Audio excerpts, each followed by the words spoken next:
Let's bring in Nan Hayworth of the Independent Women's Forum and Democratic strategist Mustafa Tamiz. Guys, good morning. Nan, Cheryl.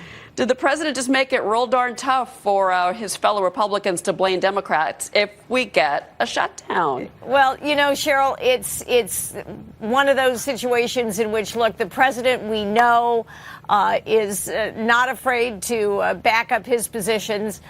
Republicans in Congress are very familiar with that.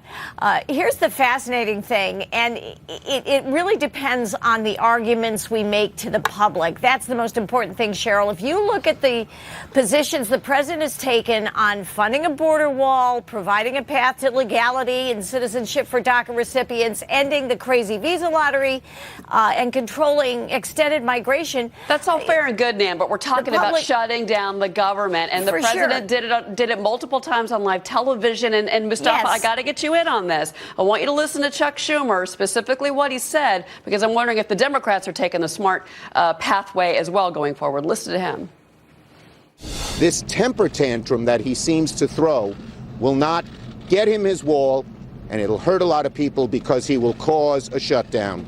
He admitted he wanted a shutdown. It's hard to believe that he would want that. Mustafa, that's his take. What do you make of his response to the president? Well, look, this is unprecedented. Republican control of the House, the Senate, and the presidency, and they want to shut down the government. The president wanted a border wall.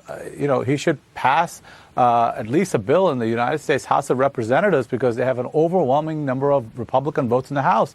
He says he can do it if he wanted to, but he hasn't. So what gives? He said if he built the wall, Mexicans will pay for it. They said that they won't, and nobody believes that they would. He said that he could pass the vote in the House. Well, the Republicans control the vote, and they can, but they haven't. So truth really has a value, and the president doesn't believe so. He says he basically can say anything, and we have to believe him. Well, but I think he was challenged, though. Facts matter. He was definitely challenged, though, by Pelosi and Schumer. Fair enough, Mustafa, on that one. But, Nan, let's talk about what we do next. I mean, what do the Republicans do? There's now this call in the House for House Republicans who are still in power as of today to pull in $5 billion for the wall. To Mustafa's point, that hasn't happened for 2 years. Well, Cheryl, realistically, they're only going to be able to pass a bill if the Republicans in the Senate give up the filibuster, which they have not done yet. You need 60 votes to pass a bill in the Senate. They can pass it in the House. Yes, but Mustafa, they can't pass it in the Senate, and the president talked about that. So they can pass it in the House. Let's see if they can pass it in the House. And that's fine. I think the House should pass that bill, and yes, give it to the Senate and let the Senate deal with it. But the Senate Democrats are the ones who are actually sitting on the opportunity to get a plan that, in fact, a majority of Democrats, communities of color, you control the House and the Senate, and you blame the Democrats. That's right. And I think the Democrats will take the political hit for this if Republicans can effectively present the arguments. A shutdown is symbolic in any case. Mustafa, it will resolve. Let me give you a quick last word. What about $1.5 billion? Would the Democrats consider that, Mustafa?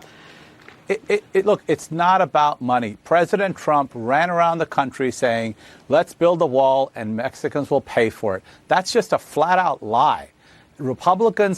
Conservatives on this side of the pond have to take a lesson from the British. There needs to be no confidence vote for President Trump. Oh, well, don't know if that's going to happen. That's not going to happen, Mustafa. But both sides have learned this, guys, that political promises, they come and go, and they don't always get fulfilled. And I think that's politics. So President Trump doesn't keep his promises. Nan I agree. and Mustafa, thank you so much. I'm out of time. Guys, thank you so much for being here. It's great to have you. Thank you.